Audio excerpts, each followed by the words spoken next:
Bonjour et bienvenue sur autoplus.fr. Aujourd'hui, nous allons découvrir le troisième élément de la gamme SUV de Škoda. Après le Kodiaq et le Karoq, voici donc le Kamiq. Donc c'est l'élément le plus petit de la gamme. Il mesure 4,25 m, mais comparé à la catégorie, c'est quand même un des plus grands modèles. Il faut savoir que ses cousins, le Seat Arona et le Volkswagen T-Cross, eux, ne font que 4,10 m, 11, 14, vous voyez, autour de 4,10 m, 4,15 m. Lui affiche vraiment un gabarit beaucoup plus important. Surtout, il n'y a pas beaucoup de différence avec son grand frère, le Karoq, qui lui mesure 4,39 m. Mais on le verra par la suite, cela va profiter à l'habitabilité.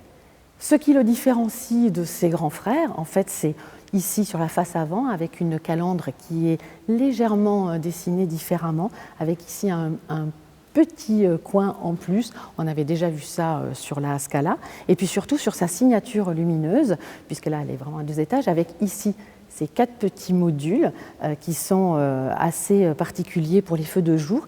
Et puis surtout, ce Kamiq se dotera de clignotants dynamiques, c'est-à-dire des clignotants à défilement à l'avant et à l'arrière. À l'intérieur, on retrouve exactement la même planche de bord que la toute récente Scala, la berline. Donc c'est la même architecture.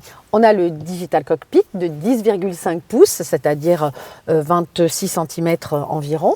Et ici, on a donc cette tablette. On a vraiment l'impression que c'est une tablette qui est juste posée là, que l'on peut avoir en différents formats, en 6,5 pouces, en 8 pouces et en 9,2 pouces. Donc c'est l'équivalent de 23 cm environ. Pour le reste, ici, dans cette version qui est assez haut de gamme, on a des sièges un peu sport. Et il faut savoir que là aussi, suivant les niveaux de finition, on pourra aussi disposer d'un dossier avant rabattable, ce qui permettra d'embarquer des objets un petit peu plus longs. Les passagers arrière seront vraiment chouchoutés parce qu'on constate qu'il y a énormément de place pour étendre ses jambes. Mais c'est vraiment la sensation qu'on a quand on s'installe.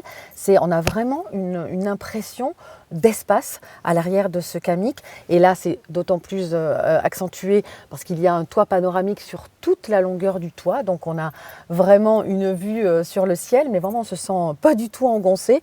Donc, c'est extrêmement confortable. La place centrale, elle le sera un peu moins parce qu'elle est surélevée comparée aux deux sièges qui sont bien creusés. Et puis, il y a ici le tunnel central qui peut être un petit peu gênant. Dernier petit détail, ce Kamiq ne dispose pas de banquette coulissante à l'inverse de quelques-uns de ses concurrents. Ce Škoda Kamiq sera disponible dans les concessions dès le mois de septembre. Les motorisations qui seront proposées, il y aura 3 blocs essence de 95, 115 et 150 chevaux, côtier diesel, un seul moteur de 115 chevaux. Nous vous donnons rendez-vous très vite dans Autoplus pour les premiers essais et puis aussi sur autoplus.fr. À bientôt!